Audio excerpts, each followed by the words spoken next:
ज्ञानाञ्जनशलाकया चक्षुरुन्मिलितं येन तस्मै श्रीगुरुवे नमः। श्रीचैतन्यमनोभीष्टं स्थापितं येन भूतले स्वयं रूप कदा मह्यं ददाति स्वपदान्तिकम्।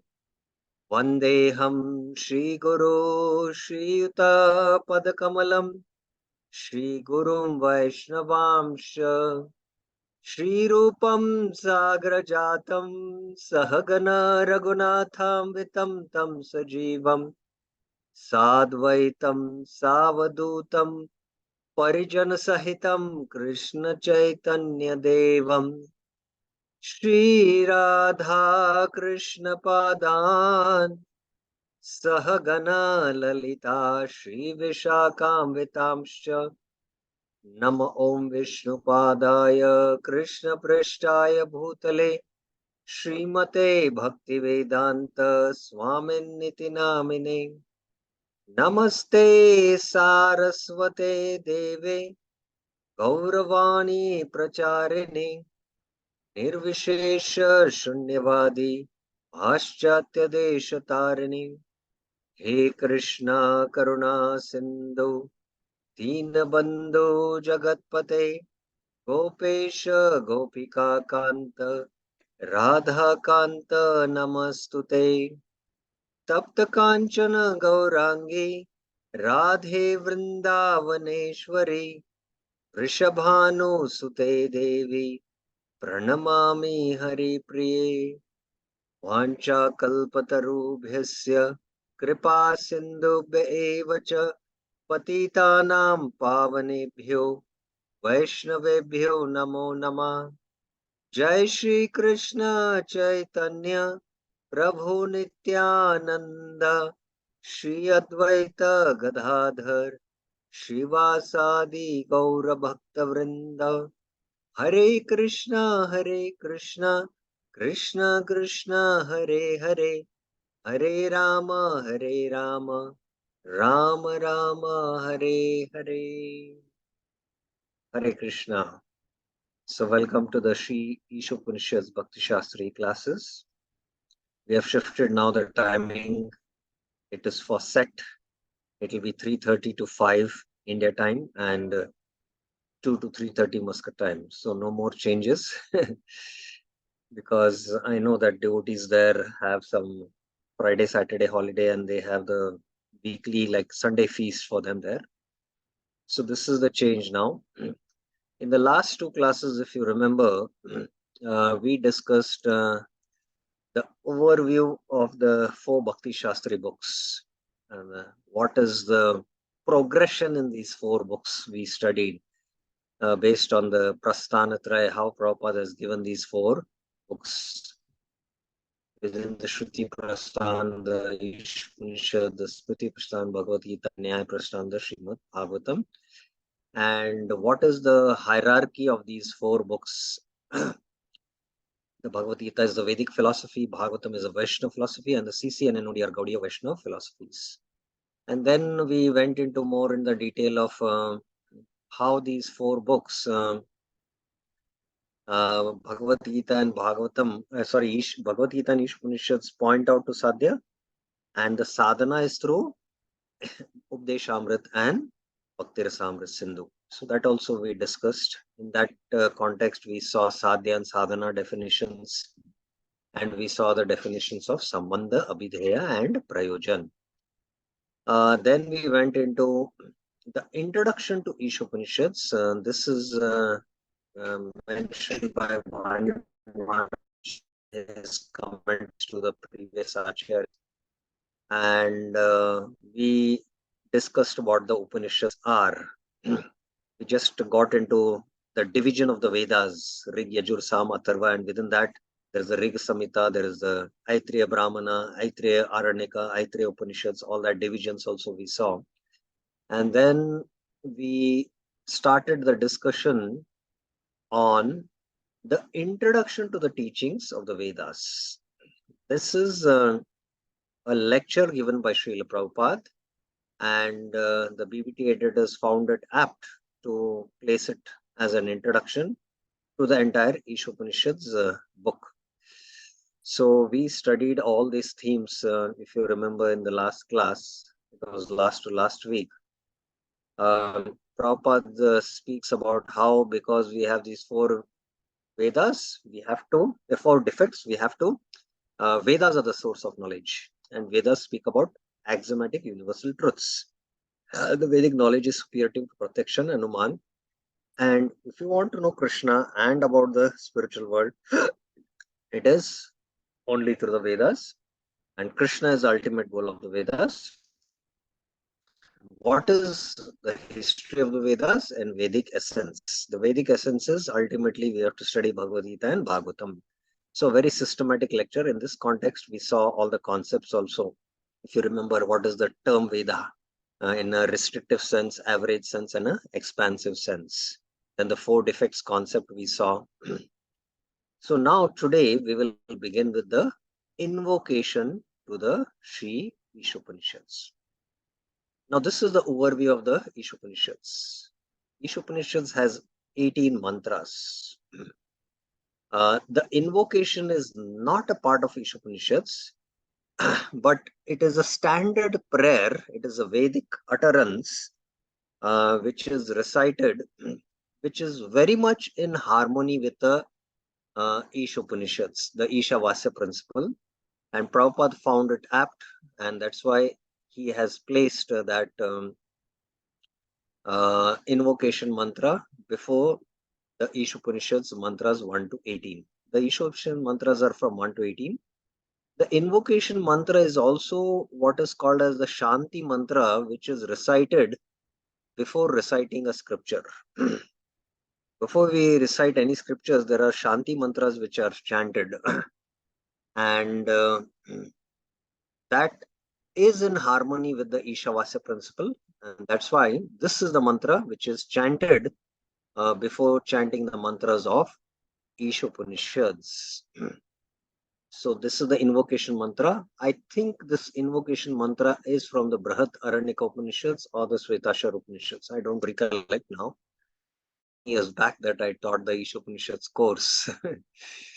So anyway, the invocation and mantras 1 to 3, the Ishavasya principle is there, and living in harmony with the Ishavasya principle is discussed in mantra 2 or mantra 3, I think, and in disharmony. What are the advantages in living with the Ishavasya principle and disadvantages? Harmony and disharmony is discussed in mantras 2 and 3. In mantras 4 to 8, Ishwar is understood by spiritual vision. That will be the theme. How, this is the Isha, the Ishavasya principle. Now, how do I understand the Ishwar? So, the Ishwar can be understood by spiritual vision. So, that will be discussed in mantras 4 to 8. Mantra 9 to 11, what is the right and the wrong vidya for understanding of the Ishwar? And mantras 12 to 14, what is the right and wrong upasana for worshipping the Ishwar? Mantra 15 to 18 are prayers to Ishwar to reveal himself. This is the devotee's prayers to Ishwar to reveal himself. So this is the overview of the Isopanishads. Okay, so let us begin with the invocation mantra. Now, any questions you have? Any clarifications up till now?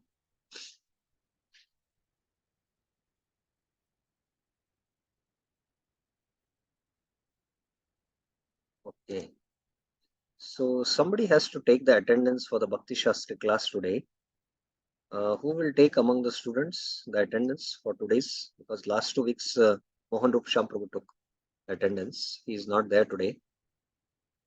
So somebody from the students who are attending the bhaktisashtri, they should, yes, Vajeshwari Mataji, you take the attendance then.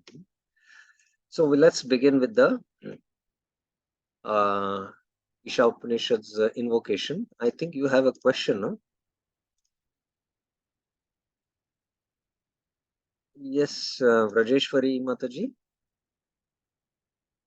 No, sorry. I was just searching how to lower my hand. Okay. Okay. So you will take the attendance, right? Rajeshri Mataji? Yes, Prabhu. I'll do. Yes. Okay. So, okay, let's begin with the invocation. Om Purnamada Purnamidam Purnat Purnamudachyate Purnasya Purnamadaya Purnamevavashishyate. It's a very beautiful mantra. Now, anyone knows why uh, these uh, verses are said to be mantras? If you see, even in Prabhupada's commentary to the Isopanishads, I can show his book, the Veda base. Prabhupada says they are mantra 1, mantra 2, not verse 1 and verse 2. So, this is one of the first questions I had when I was attending Ishopanishad. So, I'm also asking you all this question. Why it is mentioned as mantra? Anyone?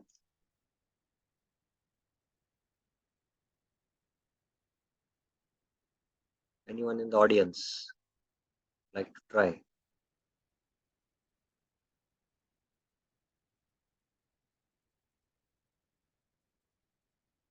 Purification? No, that's not the reason. Purification. That's not the reason. Purification is not the reason. Anyone else? We are studying one of the most important Upanishads among the Shrutis. So, yes, Dwarkadish Prabhuji. It is coming from the lotus mouth of the Lord.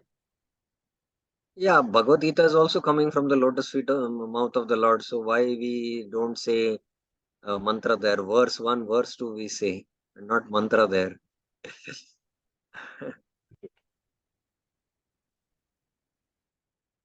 Yes. Anyone else would like to try? It controls the mind because it is mantra. Lata Mataji is saying, no, no, no. We are accustomed to chant the Hare Krishna Maha mantra, and that's why we think, yes, Komal, Mataji. Komal Sade. Hare Krishna. Yes, Prabhuji, as far I know that mantra holds some power uh, that gives our mind, that opens our mind to understand Vedas or So Shastra. I think my question is not clear. Why each Upanishad verses are called as mantras? Bhagavad Gita verses are called as verses, shloka. So, but why the each Upanishad verses are called as mantras and not shlokas? Verse 1, verse 2, verse 3. Why mantra 1, mantra 2, mantra 3? What is the reason?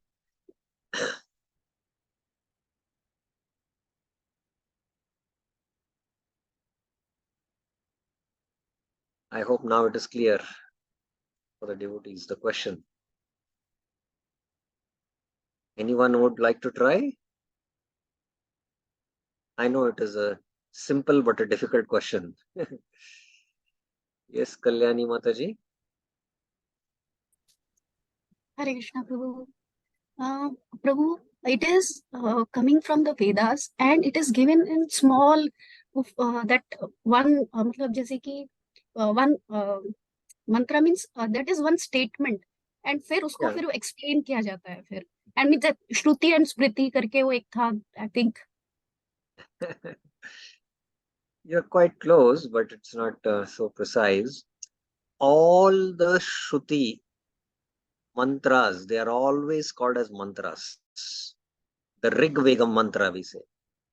So the Shruti mantras are eternal, though they don't change. If you remember in our introduction class, a collection of mantras is called a Sukta, and a collection of Suktas is called as a Samhita. And we saw the Rig Samhita, the Sama, the Sama Samhita and all.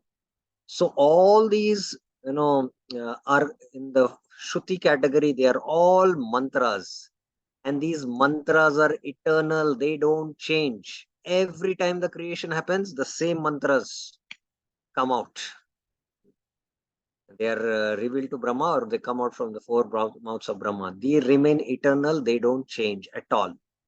Whereas shlokas are sages who hear these Shrutis and they compose their realizations, giving the same explanation of the Shrutis verses, and that's why they are called as shlokas. They are called as shlokas. So that is the reason here it is being said it is mantra. So this is the invocation mantra which we are now going through. So Om Purnam Ada, the personality of Godhead, Ada. Now if you see, the Upanishads are very terse and cryptic because it is meant for intellectuals. So this other means, not in terms of proximity.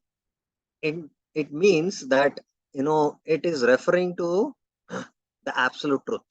And Prabhupada in the translation is making clear who is that other. The other is the personality of Godhead. Is perfect, Om, and complete, Purnam. So Om, Purnam, Ada. And because he is completely perfect, Purnam, all emanations from him, such as this phenomenal world, are perfectly included as complete wholes. Idam. Prabhupada, this material world is complete, phenomenal world.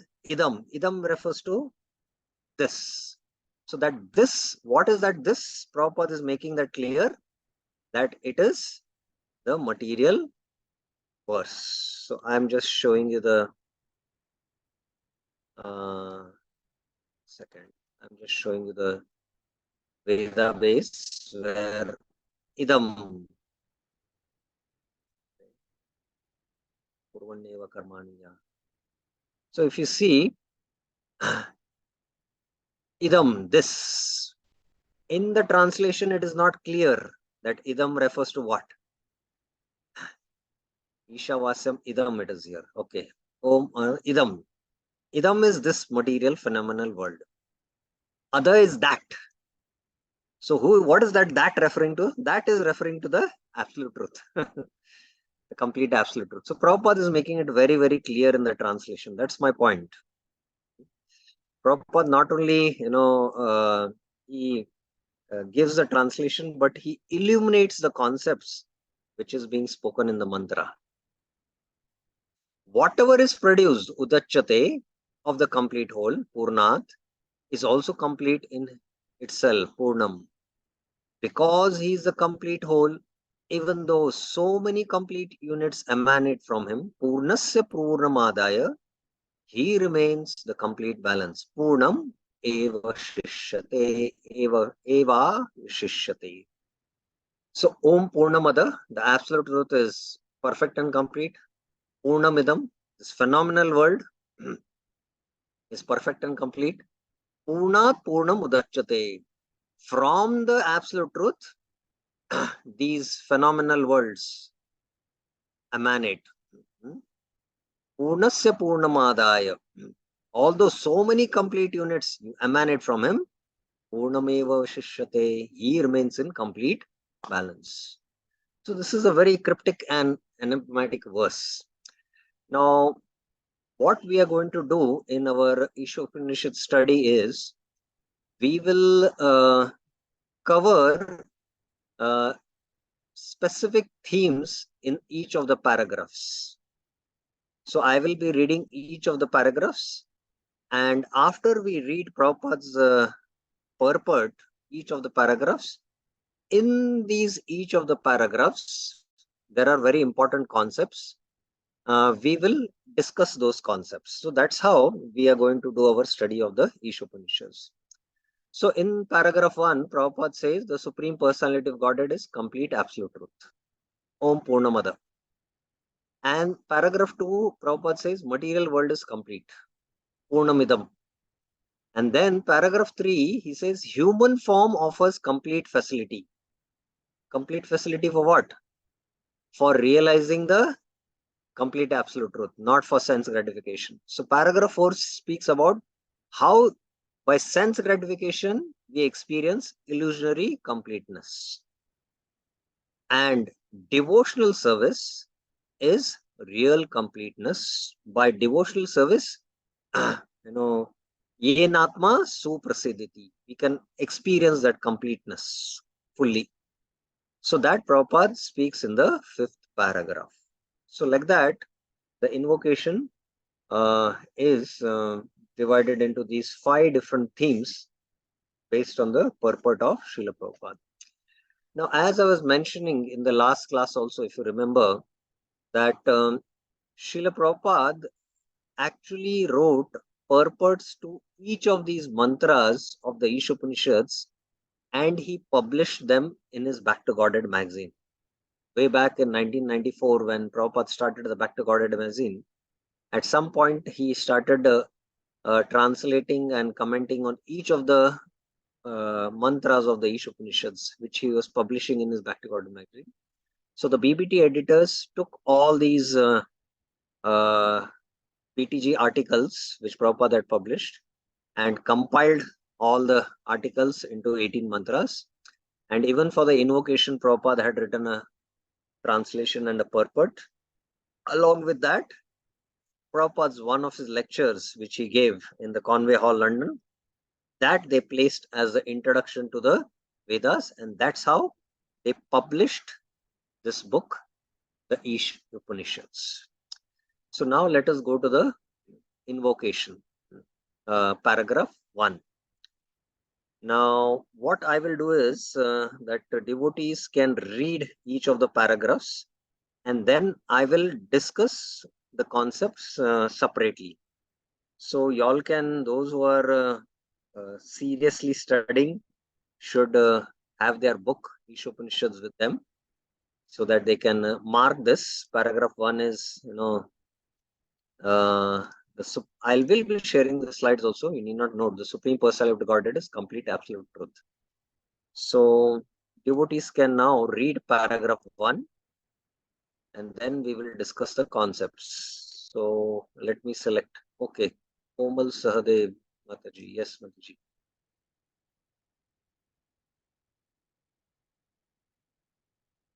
Yes.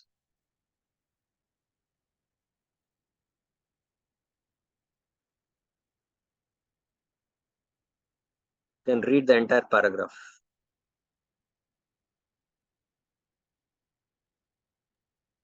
Hare Krishna, yes. The complete whole or the supreme absolute truth is the complete personality of Godhead, realization of impersonal Brahman or of Paramatma, the super soul, is incomplete realization of the absolute complete. The supreme personality of Godhead is Satchidananda Vigraha. Realization of impersonal Brahman is realization of his Sat feature or his aspect of eternity, and Paramatma realization is realization of his Sat and Chit features, his aspects of eternity and knowledge. But realization of the personality of Godhead is realization of all the transcendental features, Satchidananda bliss. When one realizes the Supreme Person, he realizes these aspects of the Absolute Truth in their completeness. Vigraha means form. Thus, the complete whole is not formless. If he were formless, or if he were less than his creation in any other way, he could not be complete. The complete whole must contain everything, both within and beyond our experience. Otherwise, he cannot be complete. The complete whole. Yes, that's it. Paragraph 1. So in paragraph 1, Prabhupada is explaining that how the supreme absolute truth is a complete whole. So Prabhupada is using here the term, if you see, complete whole or the supreme absolute truth. Is the complete personality of Godhead, he says. And then Prabhupada speaks about realizing impersonal Brahman is incomplete realization of the absolute truth, or even the Paramatma feature is also incomplete realization of the absolute truth. Realizing the Brahman feature is only realizing his aspect of Sat, and Paramatma is Sat and Chit only. But realizing the personality of Godhead in all his features, Satchidanand, is the complete realization. And this complete whole is not formless. That's what Prabhupada makes a point. Now let us go to some of the important concepts which we want to study based on this first paragraph. Okay, so I'll share now go back to the slides. Now firstly, as I was mentioning, that the Upanishads cater to the intellectuals, and the Upanishads are very cryptic, and they are very difficult to decipher because there is a need for the philosophy. After one has finished the Karma Kanda portion of the Vedas, then the Jnana Kanda portion of the Vedas begins with philosophy. And that is why Upanishads are difficult. So I am quoting here from one purport of the Bhagavad Gita. The Vedas deal mostly with fruitive activities to gradually elevate the general public from the field of sense gratification to the position of on the transcendental plane. Arjuna, as a student and friend of Lord Krishna, is advised to raise himself to the transcendental position of Vedanta philosophy, where in the beginning there is Brahma Jigyasa, questions on the supreme transcendence. Atato Brahma Jigyasa. You have to come to this point. Atato Anna Jigyasa no. That is Annamaya level consciousness. Eating, mating, sleeping, defending, or Dharma, Artha, Kama. So, after you have exhausted, when you come to this point, Athato Brahma Jigyasa, then questions on supreme transcendence. All the living entities who are in the material world are struggling very hard for existence. For them, the Lord, after creation of the material world, gave the Vedic wisdom advising how to live and get rid of material entanglement. When the activities for sense gratification, namely the Karma Kanda chapter, are finished, then the chance for spiritual realization is offered in the form of Upanishads, which are part of a different Vedas, as Bhagavad Gita is a part of the fifth Veda, namely the Mahabharata. The Upanishads mark the beginning of transcendental life. So the Upanishads actually mark the beginning of transcendental life, or the questions on supreme transcendence. That's why the Upanishads are a little terse. This is first reason. Now, the progression is here. In Karma Kanda, there is Dharma, Artha, Kama, and Moksha. But in the Jnana Kanda, there is more focus on the Moksha and the need of philosophy. How to get out of this world now. I mentioned, if you remember, that how to live in the city, you need to study the Dharma Artha Shastras, especially the Grahastas. So they study the Brahmana portion of the Vedas. How to live in the Gurukul is the Samhita portion of the Vedas. But now, after you have finished a Grahast life, fulfilled all your desires, then when you go to the forest, then you refer the Aranya portion of the Vedas, the Aranya Khanda, Aranya division. We saw that there are 4 divisions, the Samhita division, the Brahmana, the Aranya, and the Upanishads. So when you want to get out of the city and go into the forest, then you have to refer to the Aranya, Brahad Aranyaka Upanishads. And then how to get out of this world, then you have to refer to the Upanishads. So the Jnana Kanda, there is a need of the philosophy. The Bhakti is Srimad Bhagavatam.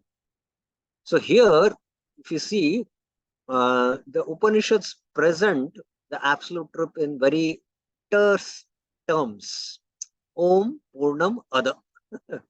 What does this mean? Other. Who is that other referring to? So the Jnanis, they are intellectuals and they love to speculate. And they, that is their meditation. They're going to go into deep contemplation to try to understand the meaning of the Upanishads. And that's why, to cater to such Jnanis, the Upanishads are given where these kind of, mantras are there. Om Purnam Ada. The Upanishads define the absolute truth in very abstract, cryptic way to cater to the Jnanis. But Prabhupada makes it clear that other refers to the Supreme Personality of Godhead for us. Srila Prabhupada gives the example of spiritual mathematics. 1 plus 1 is equal to 1 and 1 minus 1 is also equal to 1. This is spiritual mathematics. So the absolute truth is, Anant Koti Brahmanda Nayak. That is his name. And Anant Koti Brahmandas emanate from him. Unlimited universes emanate from him. If, from someone, unlimited things come out, he should also, depreciate. But no, he remains in complete balance. Purnam eva vishishyate. So sometimes, this you can understand in mathematics. There is the concept of infinity. When it comes to mathematics, and especially, with respect to infinity, the mathematics of infinity, things don't remain the same. So in the concept of infinity in mathematics, infinity plus infinity is equal to infinity, and infinity minus infinity is also equal to infinity. So the Lord is infinite, and infinite universes come out of him, but still he remains infinite. So this is how we have to understand Om Purnam Ada. Another important concept which I wanted to discuss is that impersonalism in scriptures is transitional, not final. Not final. So here is the x-axis and this is the y-axis. You can say the karma kanda is religious materialism, which the Vedas deal with, of this world, and the heroes are Indra, Surya, Agni. They are the heroes and they glorify them because they want to enjoy like them. So there is glorification of material forms and the heavenly planets, all that. So there is the karma kanda division, and after one has exhausted the karma kanda part, and there is a need of inquiry into the absolute truth, then the Upanishads begin that. That's what Prabhupada said. The Upanishads mark the beginning of transcendental life. So the Upanishads are like the zero axis. So impersonalism is while going from the material form to the spiritual form. The bhakti deals with the spiritual form. So the Upanishads seem to be impersonal, but no, they are transitional. So from the negative material forms, it is going to the positive spiritual forms. And that's why the Upanishads negate the material. They negate the material. Just because they negate the material, it doesn't mean that the absolute truth is, there is a negation of the spiritual also. No. But it seems, because they are transitional scriptures, it seems that they promote impersonalism. No. They slowly take away from material forms, and this is a zero axis. From here, they take us to the positive spiritual forms. Now, I'll give you one reference from the Bhagavatam commentary of Srila Prabhupada, how Prabhupada mentions how from negative forms, the Upanishads or the Bhagavatam deals with the positive form. Prabhupada says, negation does not mean negation of the positive. Negation of the non-essential does not mean negation of the essentials. The material forms are non-essential. So there is negation, neti, neti. The Upanishads use the concept of neti. It is not like this. It is not like this. The absolute truth is not this, not. But what it is, it doesn't say sometimes. So sometimes we say, oh, maybe because we have experience of, misery with material forms and material attractions. So we might conclude that, the positive has, the absolute truth is also not having any form. So there is negation of non-essential does not mean negation of the essential. Similarly, detachment from material forms does not mean nullifying the positive form. So Prabhupada is here making it very clean. The bhakti cult is meant for realization of the positive form. When the positive form is realized, the negative forms are automatically eliminated.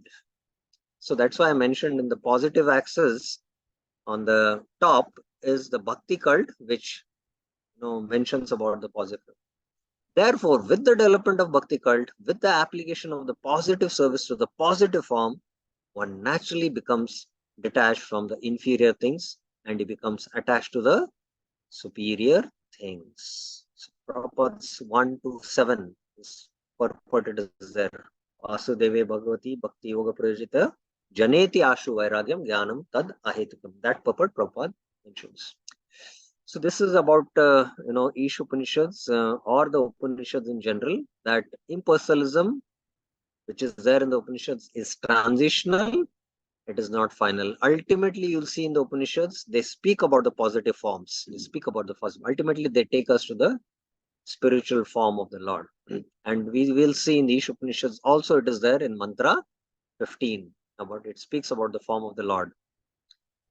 Okay, so that was all the background about this Ish Upanishads or the Upanishads in general.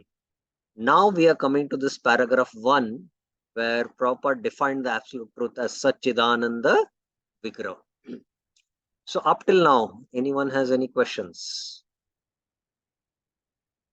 Any clarification?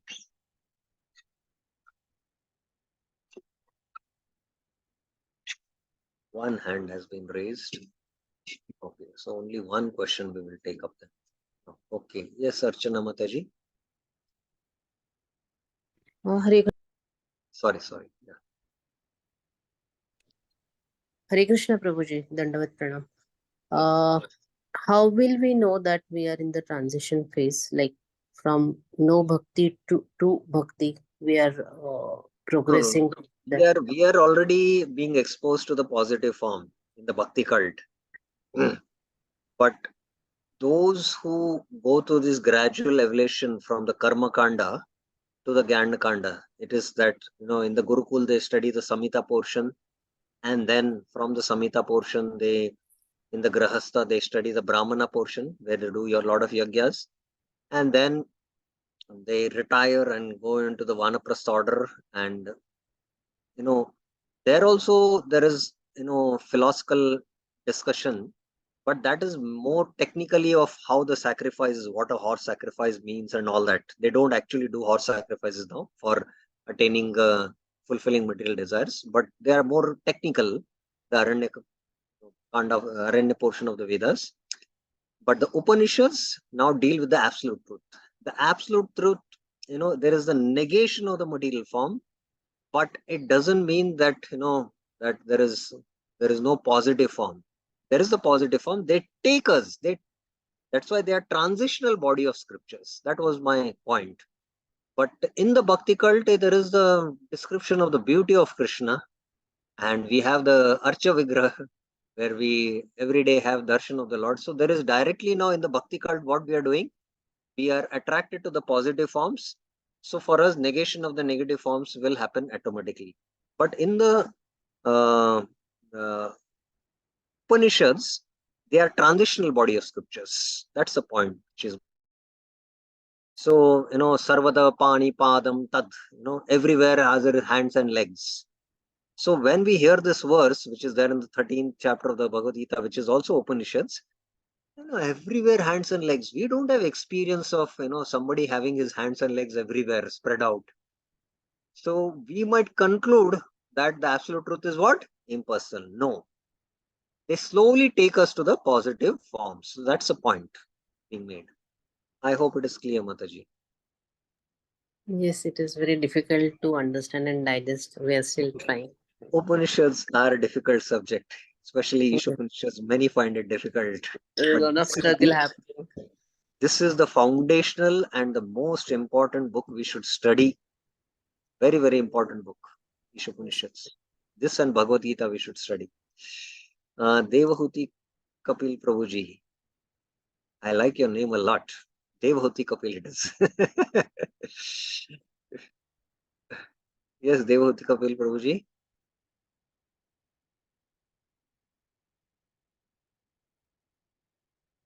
Are you able to unmute yourself? Because I have unmuted you. Yes, can you hear me? Yeah, you know about one Yeah. interesting story that Prabhupada wrote the book uh, Teachings of Lord Kapila, the son of Devahuti. That's how he mentioned it, And one Hare of his Krishna. disciple Prabhupada asked, why you have to mention the son of Devahuti, because there in Western world, no address, no surname is there. Prabhupada said, you just keep quiet, you don't understand. Because Prabhupada knew that there is the atheistic Kapila who are also Atheistic, yeah. So Prabhupada was very specific, the son of Devahuti. Yes, Prabhuji, tell me. Yeah, Hare Krishna.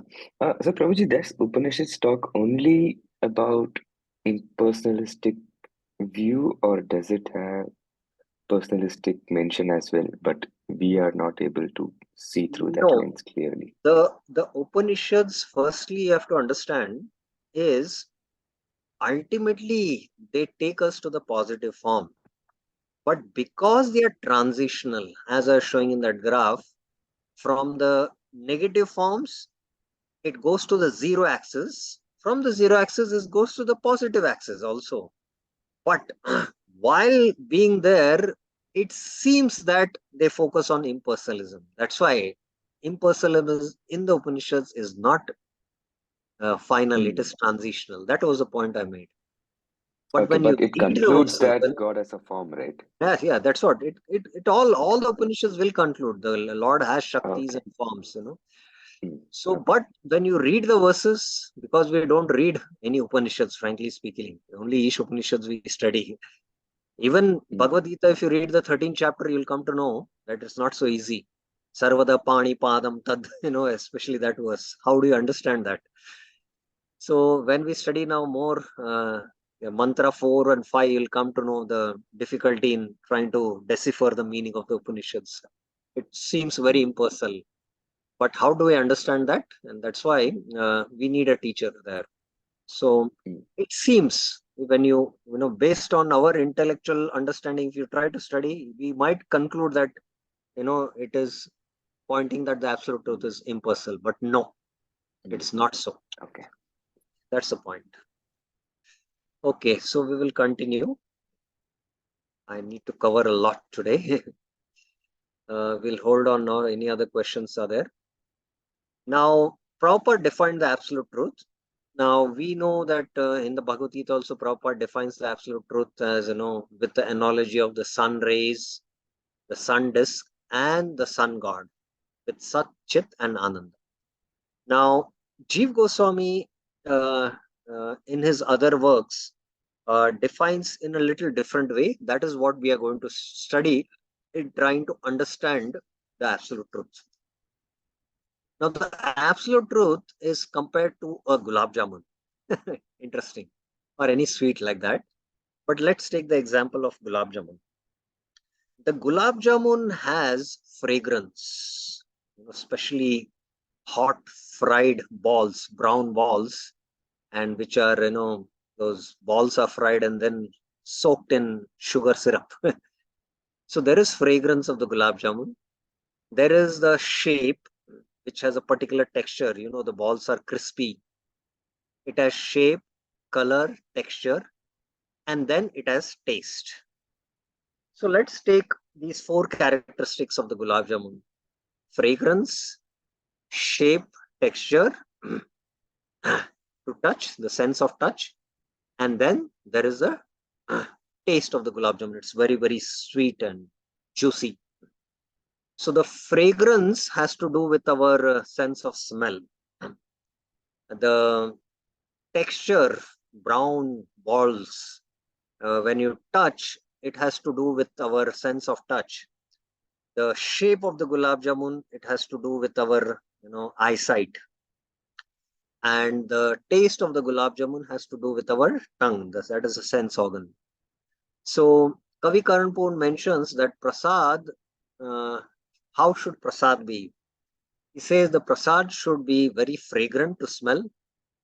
When hot, you can say pulao is being made, you should be able to smell the pulao. And, something like samosas, hot samosas are fried, you should be able to smell the samosa. And, the samosa should be also, of good shape. And when you touch it, they should be very crispy. And not only that, they should be very nice to taste. So that's how prasadam should be made for the pleasure of Krishna. So this Kavi Karnapurna mentions, So now let us take this example. The absolute truth is compared to the gulab jamun. It is compared to the gulab jamun. And suppose your mother is cooking the ground floor kitchen and you are on the first floor sitting and studying, and your room is locked from outside and there is a transparent door, and it is a mesh door, so you are able to smell the gulab jamun and you are attracted to the gulab jamun. You go and go down. You cannot go down, but from the top you tell your mother, what are you doing? She says, I'm frying hot gulab jamun balls. So you are not able to see the gulab jamuns. You are just able to smell the fragrance, and you are not able to go near the gulab jamun. So similarly, the jnani who is far, far away from the absolute truth, remember, Brahman is Sat Chit Ananda. The absolute truth is defined as, Vadanti tat tattva vidas tadvam yad jnanam advayam brahmeti paramatmeti bhagwan iti shabdyate. So Bhagwan iti shabdyate. It is called as Brahman, Paramatma, Bhagwan. Shabdyate. Shabdyate means it is said. It is said to be. So here, the absolute truth, Brahman is Satchidananda. Please remember this. Brahman is Satchidananda. But the seeker, the jnani who is far away from the absolute truth, he is only able to realize the Sat feature of the absolute truth. He is only able to realize the Sat feature. Now the yogi, one who meditates in the heart, he realizes that there is a conscious being who is perceiving me, and I've been perceived by him. He is perceiving me. Yo mam pashyati sarvatra sarvam cha mahi pashyati. Tasyam na pranashyati same cha pranashyati. 6.30 in the Bhagavad Gita. So there is perception that I am conscious of the Paramatma and the Paramatma is conscious of me. So that's it. This is in Shantras. Both are perceiving each other. That's it. But there is no reciprocation happening. So there is a Sat and Chit feature realized by the yogi. The yogi is like who is able to go to the kitchen inside there, and actually he is able to now smell the fragrance of gulab jamun. He is able to touch also, but the mother doesn't allow him to eat the gulab jamun. He says it is not offered, so you cannot have it. Go out. So the yogi who is more close to the Paramatma, please remember, is Satchidananda. But the seeker, the yogi, can only realize the Sat and the Chit feature. It's like somebody who can just go to the kitchen, who can see the gulab jamuns, he can smell the fragrance, even touch them, but he cannot eat them. Whereas a bhakta is one who offers the gulab jamun and tastes the gulab jamun. Ananda, bliss will come only when you taste the gulab jamun, right? So the bhakta, by serving the Lord, there is exchange of reciprocation happening between the Lord and the jiva.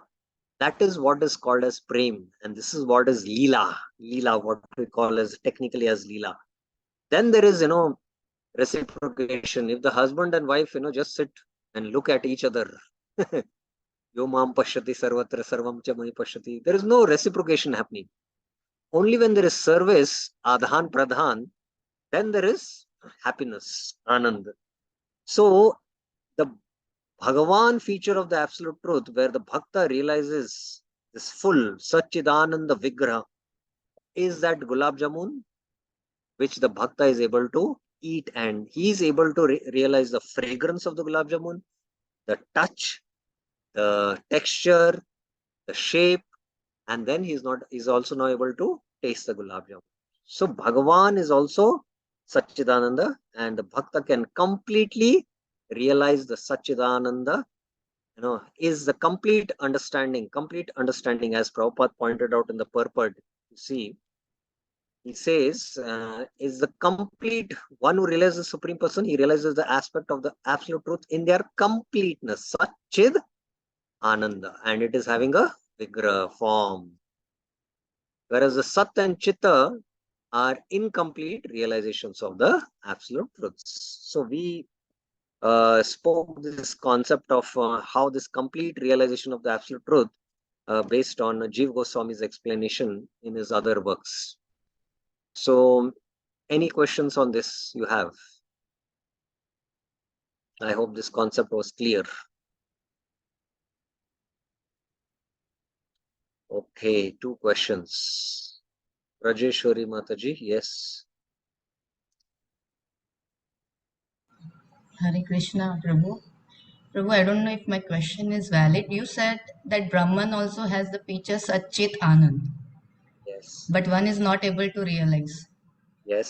So how Brahman is having Chit and Anand? Yes, this question is a very interesting question. The absolute truth is called as Advaya. Advaya means non-dual. It's one thing, but it is perceived as 3. And why it is perceived as 3? Because of the perceivers. The perceivers' perception. That's why I mentioned the Jnani is far away from the absolute truth. That's why he's only able to perceive the Sat feature. Whereas the absolute truth is Satchitananand. He's Satchitananand. But he's only able to perceive only the Sat feature. The yogi is little nearer to the absolute truth, so he's able to perceive only the Satchit features. But the absolute truth is Advaya. He's Satchid and Anand. That's why I said Brahman is Satchidanand, Paramatma is Satchidanand, Bhagavan is also Satchidanand. But the perceiver's point of view, from the perceiver's point of view, they are only able to access that only Sat feature or Sat and Chit feature. And that's why we have to understand this concept of Advaya. Advaya means it is one thing, but it is perceived because of, because of the perceiver's perspective, from the perceiver's perspective. I'll give you another example, which Bhaktivinoda Thakur gives in the Jaiva Dharma. Bhaktivinoda Thakur speaks about the 6x6 vision. Somebody who has a 6x6 vision, he can see the deity in the temple. But somebody who has myopic vision, he cannot, especially one of our devotee brahmachari here, he has -10. His glasses are -10, So he from far, when he sees, when he is not wearing a specs, although there is a deity, beautiful Shyam Sundar in front of him, Archa Vigraha is there, he just sees as one blur image, some light like that. That's it. Nothing else he can see. But what, that absolute truth is having a beautiful Shyam Sundar form, but he cannot see that. So the reason being, it's because of the perceiver who is far away from the absolute truth. Similarly, when he goes a little near, then he might perceive, there is some dress, there is some, nupura and all. He's not able to still see the complete form. And when he goes very near with his specs, actually he holds a binocle sometimes to go and have the darshan of the deities because he cannot see. Then he can see that the Lord has a beautiful Shyam Sundar form, Satchidananda Vigraha. So based on the perceiver, because of being far or near, it is that one thing, but perceived differently. And that is why it is mentioned that they can only access only the Sat or a Sat and Chit feature. But the absolute truth is one, non-dual, Sat Chid Ananda. Is it okay, Mataji? Clear? Yes, Prabhu. Little bit. Okay. One more hand came up now. Hare Krishna. I think for us, we'll have to go a little slow with Isopanisad, I feel, because it's very, very, many questions come up. Yes, Prabhuji? Hare Krishna. Yeah, almost same question as Maheshwari Mataji. Actually, Prabhuji, this Brahmanand, the yogis also experience Brahman, like Vivekananda Swami, he experienced Brahmanand, being a yogi. So they also have this factor of Ananda, Yes, that Ananda is just, one feature, that's it. It's only the such feature. I am eternal. I am eternal. So there is Brahmananda, and then after Brahmananda is Sevananda. There's reciprocation in loving exchanges. There is Jadananda. Jadananda means, material happiness. Then there is Brahmananda, spiritual happiness, but the highest is Sevananda, Bhakti Ananda. So like that, there are different gradations also. But just realizing that I am eternal is not the highest understanding of the absolute truth or realization. There is no completeness, fully. There's no full satisfaction of the soul. Only by understanding the Satchidanand only we can experience complete happiness. Is it okay? So it's like licking the honey bottle. Yeah, not the honey. Well, that example is given in a different context. But just experiencing the Sat feature of the absolute truth is not the complete. The Jiva cannot attain the complete happiness. That's the point. What to speak, in Brahma Jyoti attaining happiness. That is also, that Ananda we cannot even imagine now. But even in Vaikunta, the devotee will not be happy because, there is Aishwarya there. But in Golok Vrindavan, there is only pure Madhurya. So even for us, the four liberations which are favorable for devotion also are obstacles in one sense. So what to speak of Brahmananda? Only realizing the Sat feature of the absolute truth. Okay? Okay, bro. Thank you. Yeah, Devahuti Kapil Prabhuji. Yes.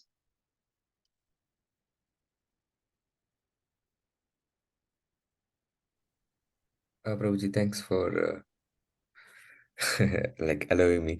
So you mentioned that Jiva Goswami's commentary, right? So what is the reference? Is it from one of the Sandarbhas? Yes, it is in the Sandarbhas. The concepts and all he has discussed in the Sandarbhas. Okay.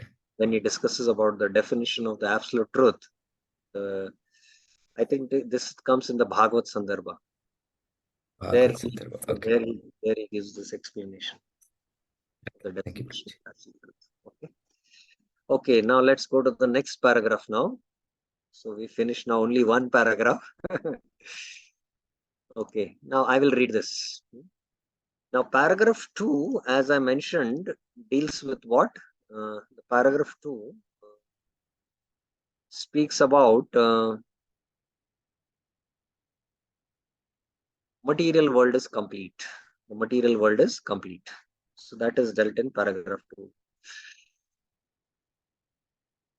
The complete whole, the personality of Godhead, has immense potencies, Achintya Shakti, all of which are complete as he is. Prabhupada's purport is very, very deep and one should carefully study, and that's why I'm particularly reading the purports of Prabhupada. This phenomenal world is also complete in itself. The 24 elements of which this material universe is a temporary manifestation are arranged to produce everything for the necessary maintenance and subsistence of this universe. No other unit in the universe need make an extraneous effort to try to maintain the universe. The universe functions on its own time scale, which is fixed by the energy of the complete whole. And when that schedule is complete, this temporary manifestation will be annihilated by the complete arrangement of the complete whole. Prabhupada's use of the language is also very, very cryptic here, especially in his commentary to Isopanishads. So this paragraph speaks about how this material world is complete. It is emanating from the complete, and all the 24 elements are perfectly produced for maintenance and sustenance of this universe, or subsistence of this universe. There is no additional extra anything from outside needed to sustain this universe or maintain this universe. This universe has a fixed time by the energy of the Lord, and when that schedule is complete, this is annihilated by the arrangement of the complete whole. Now, in this regard, I'm going to bring up the concept of how, Prabhupada is saying in his purport, the material world is complete. And there are theists, the followers of Vedas, they said that this material world is complete. But there are atheists, they say, the materialists, they say that this world is incomplete. So the theists argue that, about the design of this world, how you see everything goes on in a perfect cycle. There is, the perfect seasons. There are seasons coming, the sunrise, the sunset, the moonrise, the moonset, everything is going in a perfect cyclic order. So this proves there is an existence of design and there is a designer God behind it. So this the theist will argue. But the atheists say, no, there is so much things which are incomplete in this world. And suppose, they say, if you take the example of rains, how because of the, clouds being evaporated by the sun, the sun evaporates and forms clouds, and then, it falls in the form of rainfall. 8 months of the heat is all meant from the ocean to, evaporate it and form clouds, and the 4 months is the 4 months of the rainy season, which is the Chaturmasya. So there is, complete design meant for, rain is required for sustenance. Human life, requires anna, and for anna you need rain.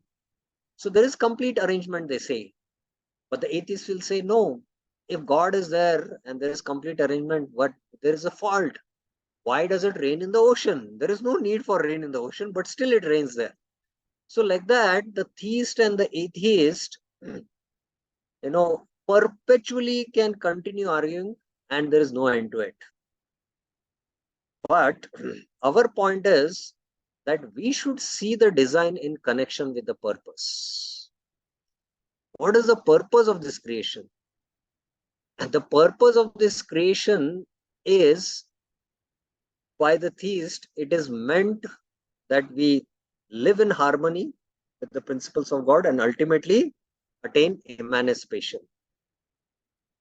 But if the purpose is to enjoy this world, then we'll see that there is so much frustration, there is so much incompleteness.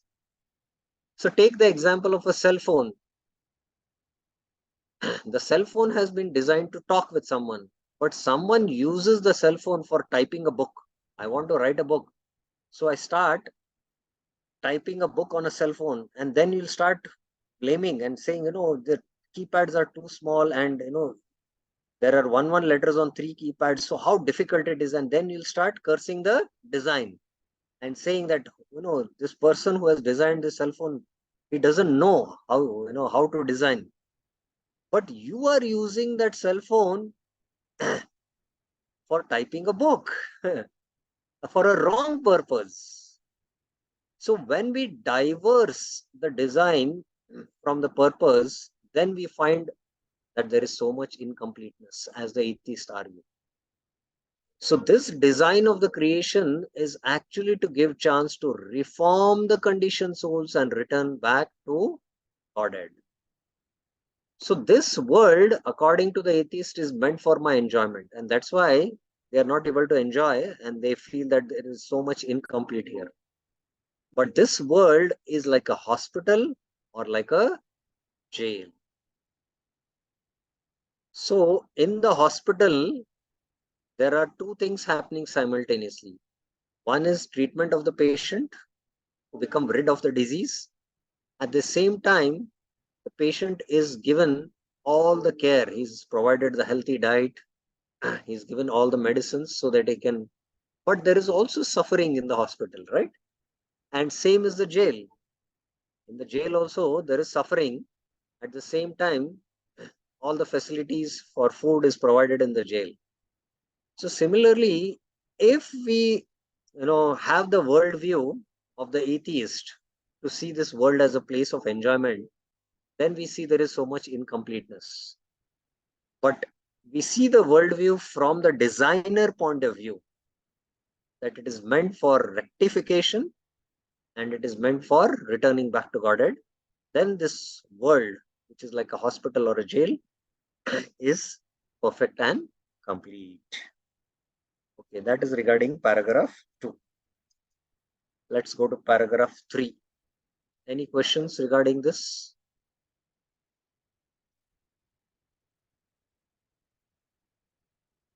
We can go to paragraph 3. Okay, so let's go to paragraph 3. Somebody had also raised. Partha, you had raised a hand. You had a question? Hare Krishna Prabhuji. Pranams. Prabhuji, here earlier you had said that Shmiti Shastras, they have mantras, whereas Shruti. the other Not scriptures, Shruti. I'm sorry, yeah, Shruti Shastras, they have mantras and they do not change.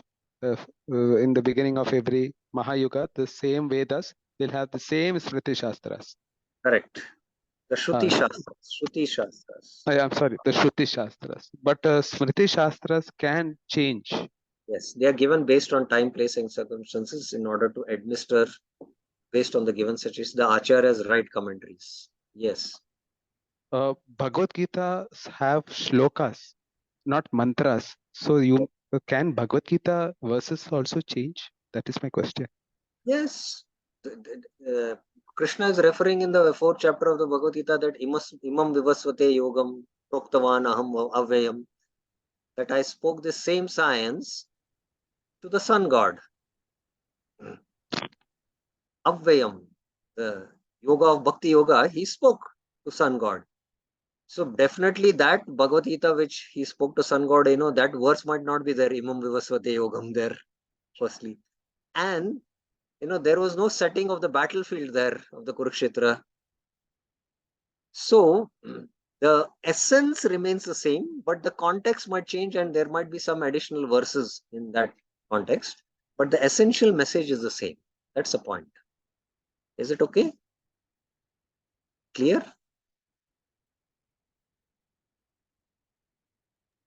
Yes, thank you, Prabhuji, very much. Okay. Now let's go to paragraph 3. Now paragraph 3 is human forms offers complete facility. Human form offers complete facility. So this is paragraph 3. Now who will read? You can raise your hand voluntarily. Who would like to read? Sri Valli Mataji. Yes. All facilities are given to All facilities are given to the small complete units, namely the living beings, to enable them to realize the complete whole.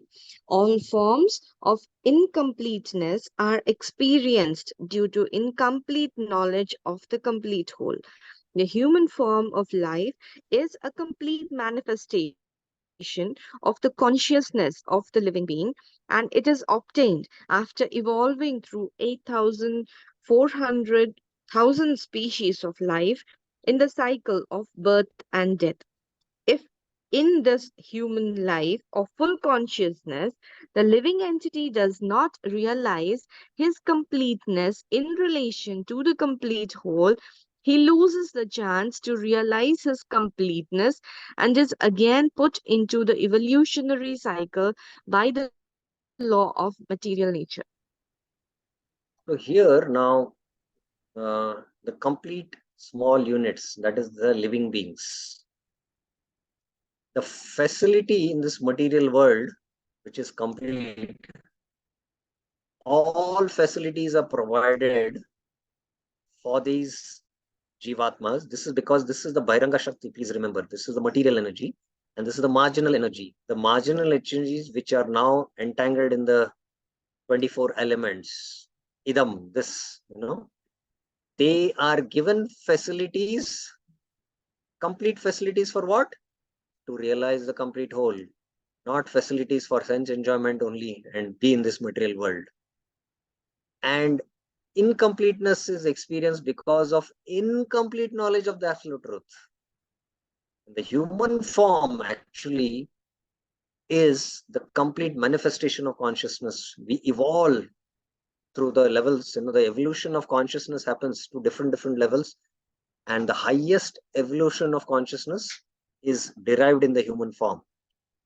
And in the human form, which is for full consciousness, if we don't realize our complete relationship with the absolute truth, then back again we are in the cycle. That's what Prabhupada says. Now, in this context, let us see some concepts which are very important.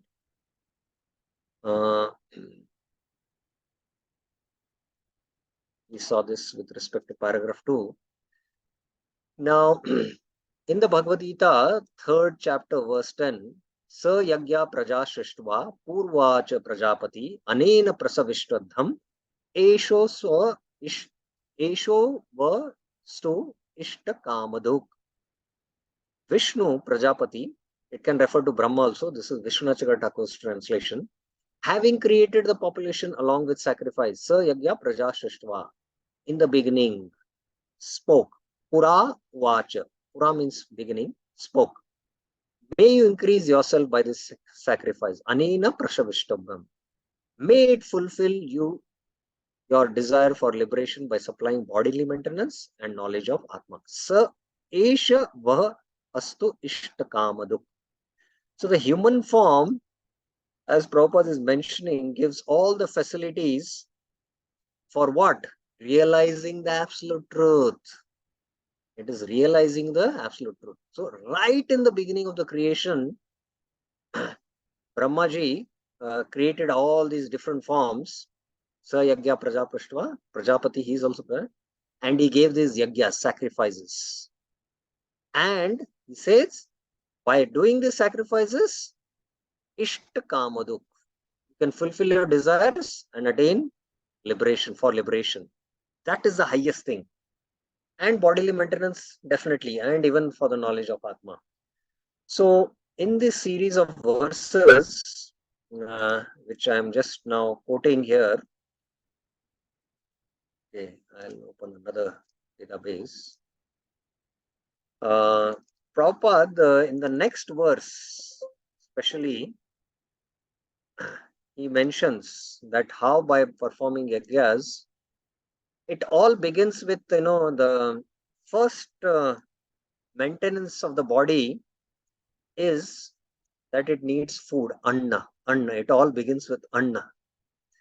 So from there till the highest ishta kamaduk, from anna to the shreya param, it means devan bhavayate nena te deva bhavayantu parasparam bhavayanta shreya param. So Prabhupada says shreya means the benediction, param means highest.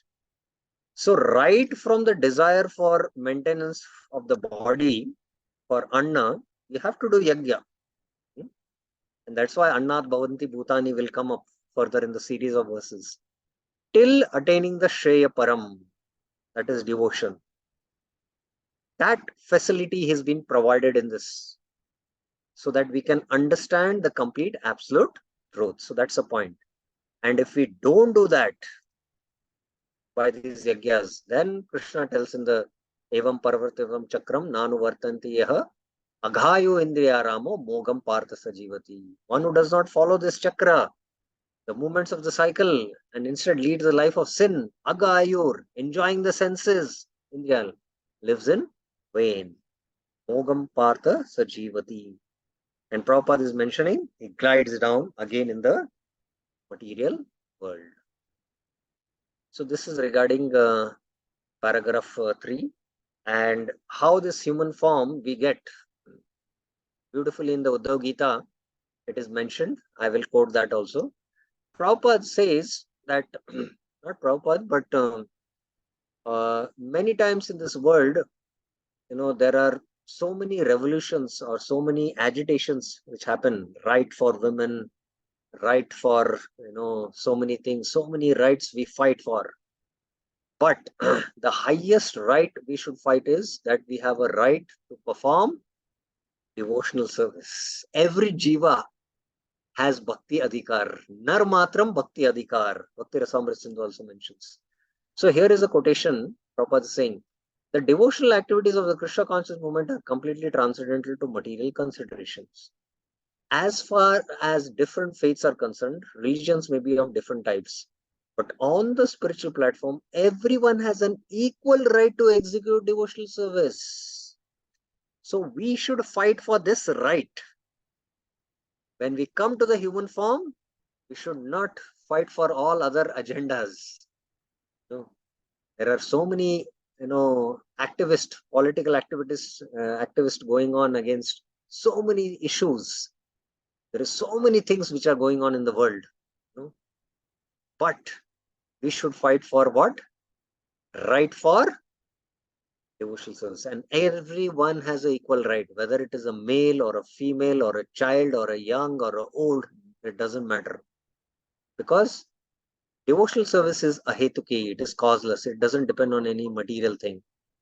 That is a platform of oneness and the basis for a classless society. So this is what Prabhupada states. Another important thing Prabhupada mentions in the first canto, the Acharyas and Goswamis are always absorbed in the thought of the well-being of the general public, especially their spiritual well-being. So we should always be concerned of the spiritual well-being. And then Prabhupada says, spiritual well-being is automatically followed by material well-being. The Acharyas therefore give directions in spiritual well-being for the people in general, foreseeing the incompetencies of the people of this age of Kali, the Iron Age of Coral. The sages requested that Suta Goswami give the summary of all revealed scriptures, because the people of this age are condemned in every respect. So this is in 1:9. After that is, Prayan Alpayasha Sabhya, that verse will come. And human form offers complete facility. The human life, is the highest evolution of consciousness, Prabhupada mentioned in the purport. And in the Uddhav Gita also, Krishna speaks about it. Naradehamadhyam sulabam sudurlabam lavam sukalpam kurukarna dharam mayanukole nabasvateritam umam bhavabdim nataret sa atmaha. The human body, Naradeham, which can award all benefit of life, Adhyam, is automatically obtained by the laws of nature. It is Sulabam. Human form of life, you automatically attain. Going through the evolutionary cycle from different species, automatically you come to the human form. Although it is very rare achievement. It is Sulabam and Sudurlabam, very, very rare. This human body is compared to a perfectly constructed boat. Plavam Sukalpam. Having the spiritual master as captain. Guru Karna Dharam. When you have a boat, you need a captain. When you have a human form of life, you need to have a guru. And the instructions of the personality of Godhead as favorable winds impelling it on its course. Maya anukulena nabha. Nabha is, the wind. Maya means Krishna is speaking here to Uddhava. So the scriptures and the instructions given in the scriptures are that the favorable wind which will take the boat to the lotus feet of the Lord. Considering all these advantages, a human being, Puman, who does not utilize this human life, Nataret, to cross the ocean of materialization, Bhavabdim, must be considered the killer of his own soul. Sa Atmaha. And Prabhupada mentioned in the purport, if he doesn't realize the complete absolute truth, all the facilities given in the human form, then he glides into back in the evolutionary cycle. That's the point also Prabhupada made. Okay, so we will now take up questions. There are two questions which are devotees want to ask. Sri Valli Mataji, yes.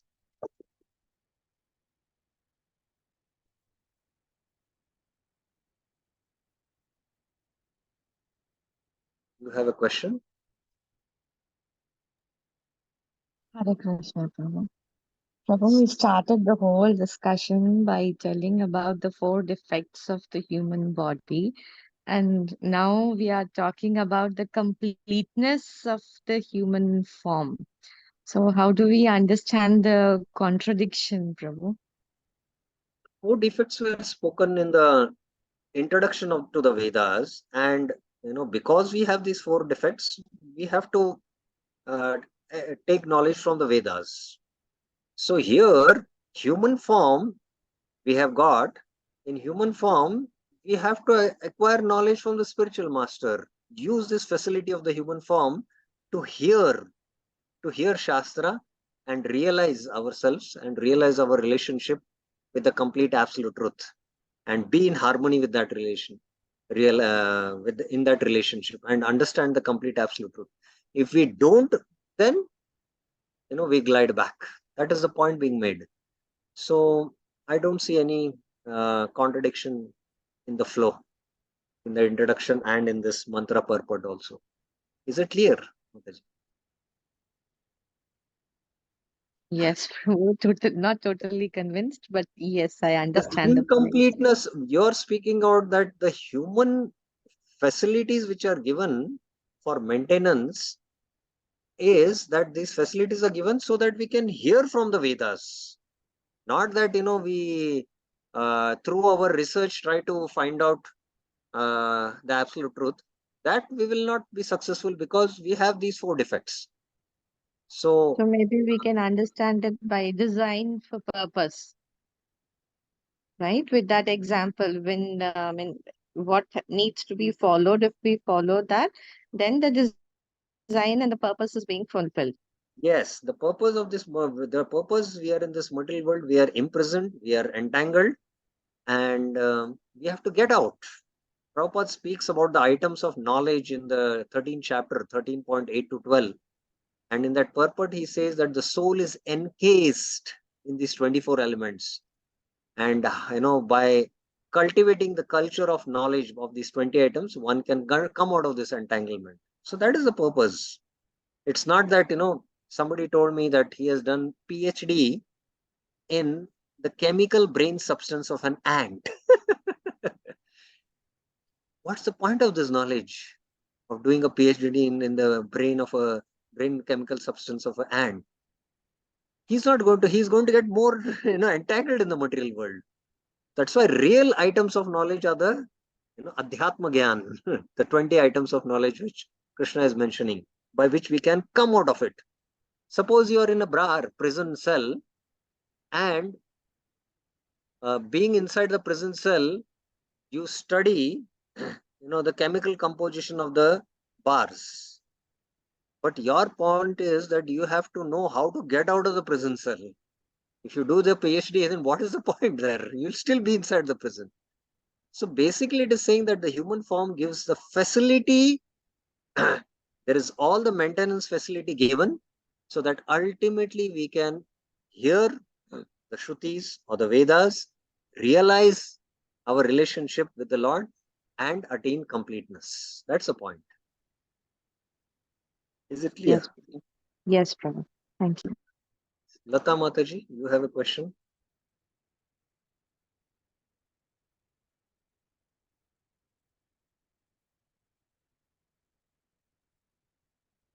Yes, Mataji.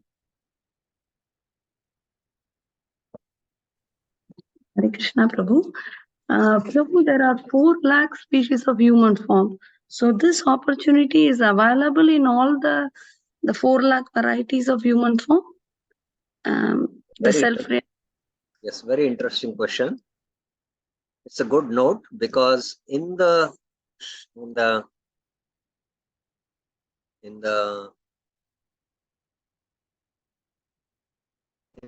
it is mentioned 84 lakhs. Many devotees had asked me this question, because there are 80 lakh species and there are 4 lakh human species. So sometimes Prabhupada mentions about the 80 lakhs also species. And after this 80 lakhs are the 4 lakh human species. And not all these 4 lakh human species, although they have human form, but there is no development of consciousness to realize the absolute truth.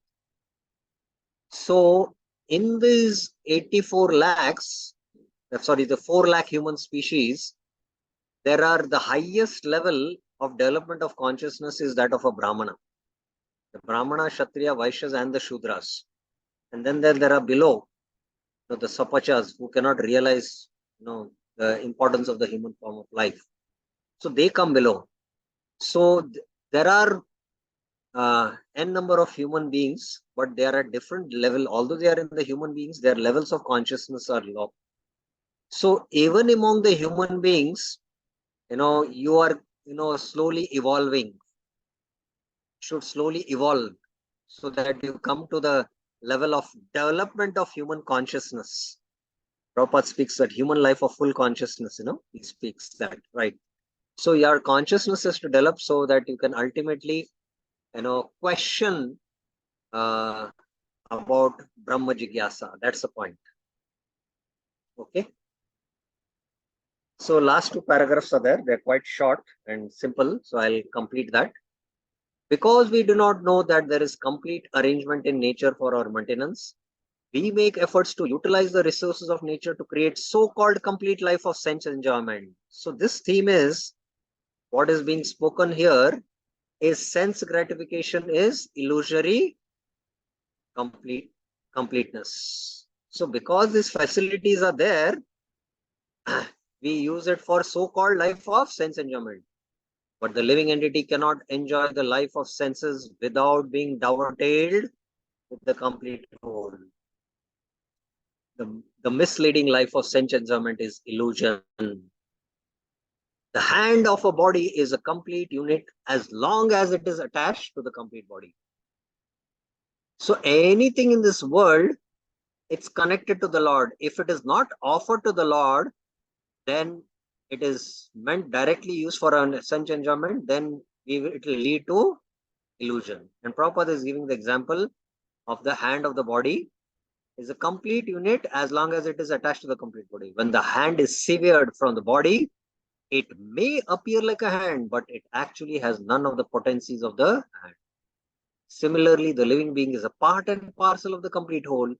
And if they are severed from the, sever means to cut, the complete whole, the illusory representation of completeness cannot fully satisfy them. So here, I am quoting a very important verse from the Gita. Krishna says, Mame Vamsho Jiva Loke, Jiva Bhutha Sanatana. Jiva Bhuta is plural. The unlimited Jivas here. They are eternal and they are my Ansha. But they are what? They are in this material world and they are Jiva Bhuta. They are disconnected from me. They have cut their relationship with me. It's like the finger cut.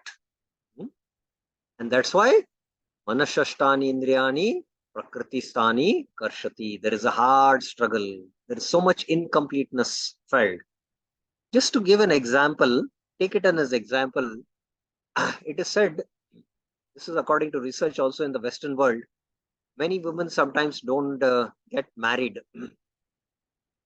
They don't want to enter into a relationship and marriage. And they don't have a child also then. And at the end of the life, that woman feels a sort of incompleteness. And because for a woman to have a child, it is natural. Then only she can feel complete. So similarly, the jiva is an amsha of the Lord and is cut off. And if he doesn't establish his connection back with the Lord, at the end of the life, he will feel some incompleteness. And there is again that struggle. Manashashtani Indriyani Prakriti Stani Karshati. Now, Prabhupada gave the example of the hand, which is part of the body. When it is connected, then it is useful. But when it is cut, it looks like a hand or a finger, but still it doesn't have the functions of the fingers. That's what. So in that context, I am trying to explain what is the concept of a part and parcel. Prabhupada uses this part and parcel. It is part and also it is a parcel. Like the legs, the four legs are part of the chair, and it is, it is each of these, are parts, and they connect, and they are connected. So they are part as well as parcel of the chair. So when one of the leg is not there, then you can see how uncomfortable you feel when you sit. You feel very uncomfortable. So there is a broken leg of the chair and the thumb of the hand. Prabhupada mentioned this example. So we being part and parcel of the Lord, we are part and we belong to the Lord. The parcel means we belong to the Lord. So we have a connection with the Lord. So as long as that connection is not established, the part is connected to the whole. The part is connected to the whole. So as long as the part doesn't function along with the whole, then there is incompleteness experienced. So that's the point. So now the last paragraph is very simple. I'll just read it. The completeness of human life can be realized only when one engages in the service of the complete whole. Now here Prabhupada is giving the solution, and here the theme is, the last paragraph, it is that devotional service is real completeness. So Prabhupada is explaining all services in this world, whether social, political, communal, international, or even interplanetary, will remain incomplete until they are dovetailed with the complete whole. So if you do, service to social, society, politics, communal or international also, and even interplanetary, still there will be incompleteness experienced. But all this, if it is dovetailed with the Lord, then it is okay. That Prabhupada will now further develop that in the form of Karma Yoga. He'll explain that. Like, you want to do Anna Kshetra, just feeding the poor. But if that same thing, if you do, in the temple of Vishnu, where the food is offered, then it no more becomes just an ordinary pious activity of Anna Kshetra. It becomes a devotional activity of feeding prasad, because they get, mercy of the Lord. So it has to be devoted. If it is not devoted, then there is, there is still incompleteness mentioned, experienced. When everything is devoted with the complete whole, the attached part and parcels also become complete in themselves. So devotional service is completeness. And for this, we are quoting this verse, which is a famous verse. Savai pumsan paro dharma yato bhaktir adokshaje ahetukya pratyata yayatma suprasasi. This can only completely satisfy not the cheating dharma of dharma, artha, kama and moksha, but paro dharma, devotional service to the Lord can satisfy. And even Narad Muni, while instructing Vyas, mentions Yamadibir Yogapate Kama Loba Hatamhu Mukunda Sevaya Yadvat Tathatma Adha Na Shamyati. The Atma constantly afflicted by lust and greed, Loba Kama Loba Hatamhu, will not be satisfied. Na Shamyati, Pashtang Yoga and other paths. Yamadir Yogapate. As much as Tatha Atma Adhya, by the direct service to Mukunda Sevaya Yadvat. And even Achyuta Bhava Varjita Na Shobhate Gyan Niranjanam, that also is there. Many other verses also you can quote.